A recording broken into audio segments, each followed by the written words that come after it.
Hello there, everybody. Welcome back to Star Wars Lads. I've got a review today for you all for Wraith Squadron, one of the Essential Legends books that was released at the beginning of the year.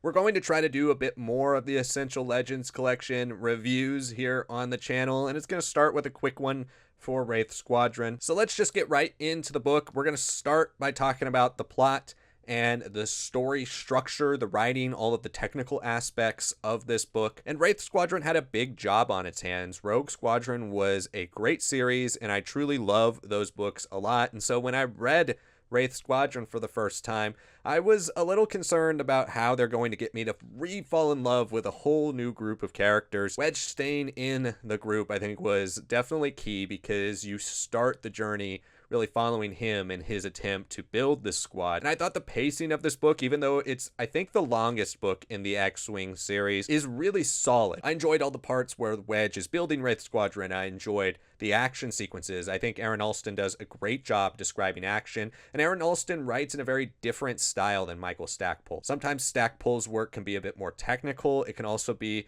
a bit more focused on singular characters. I think Allston does a great job with the group dynamic. There are a lot of great characters in this book, and Allston writes them all with a unique voice. And I also really appreciated that Wraith Squadron has a lot of stakes. Rogue Squadron was great, and I love the characters, and I love the action in those books, but we don't lose that many members of Rogue Squadron across the entire time it goes on, you know. And Wraith Squadron here, there are some deaths in this book, and some surprising, shocking deaths that I do think will make you go, okay, I don't know if anybody's safe. Dogfights are very exciting. We also have interesting dynamics in between characters that do keep you wanting to flip the pages as the book goes on, even if we are on base or just talking and having moments where the characters have to settle differences between them. And because these characters are supposed to be misfits and outcasts, the ones who are willing to do the dirty work both in the air and on the ground, I think Allston does a great job of making you feel that. These are kind of despicable people, and in a lot of ways,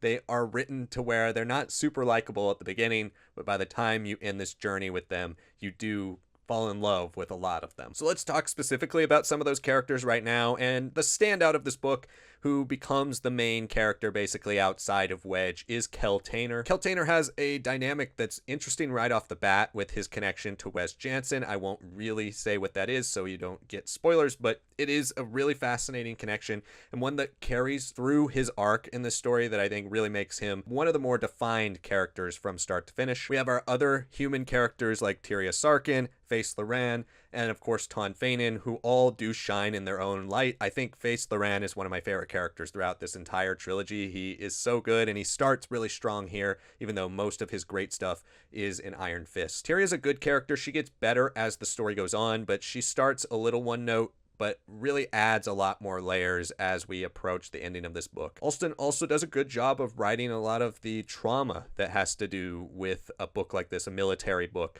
And that's seen in the character of Mim Donos, who also is a really fascinating look, something that's different from the kind of high-flying Top Gun approach that Stackpole went with the Rogue Squadron group. Here, Allston is more willing to dive into the tragedy of war, the violence, how it shapes somebody, and how these characters are brought into some of the more violent sides of the rebellion, doing things that they might regret and carry with them for the rest of their lives, but all for the purpose, for the good of something they believe in. Wedge Antilles and Wes Jansen are also both great here.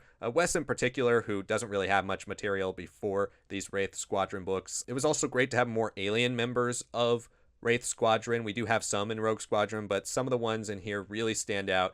I do love Piggy. A lot of people love Piggy, and he is a great character. And I really appreciated having a Gamorrean in this story. It was a cool idea, and I think one that works quite well in Wraith Squadron. And we do usually have characters build off of legacy characters that we've seen before, and Jessamine Akbar, the niece of Admiral Akbar, is also a standout in this book. Admiral Akbar has some good moments, but seeing how his relationship with Jessamine plays into her role in the Wraiths and how she starts to find a family here with this group of outcasts, I thought was a nice story, that one that I definitely enjoyed. So now it's time to give a score out of 5 for Wraith Squadron. I really enjoyed this book. I love the X-Wing series. It has some fantastic novels, start to finish. All of them are really enjoyable and do make for some wild, fun, crazy adventures, and Wraith Squadron adds a whole new perspective to that. I'm going to give Wraith Squadron a 4 out of 5. It's a great book, and if you haven't read Wraith Squadron, you don't necessarily have to have read Rogue Squadron to read this. So I can't wait to talk about Iron Fist soon here. You'll see that on the channel here within the next week, and then I'll release my Solo Command review as well once that book does come out for Essential Legends collection. Let me know in the comments if you'd like to see some more of these Legends book reviews. We do a Legends book club, but that's a bit more in-depth. But if you just want to hear more of my thoughts or Sonic's thoughts on Legends books, we're happy to do these shorter book reviews for you all if you did enjoy something like this. Thank you so much for watching this video. Make sure you like and comment your thoughts on Wraith Squadron, or if you liked this format, subscribe to the channel for more content like this and more book reviews. We do review every new Star Wars book that comes out as well. Thank you so much for watching, and I will see you all next time.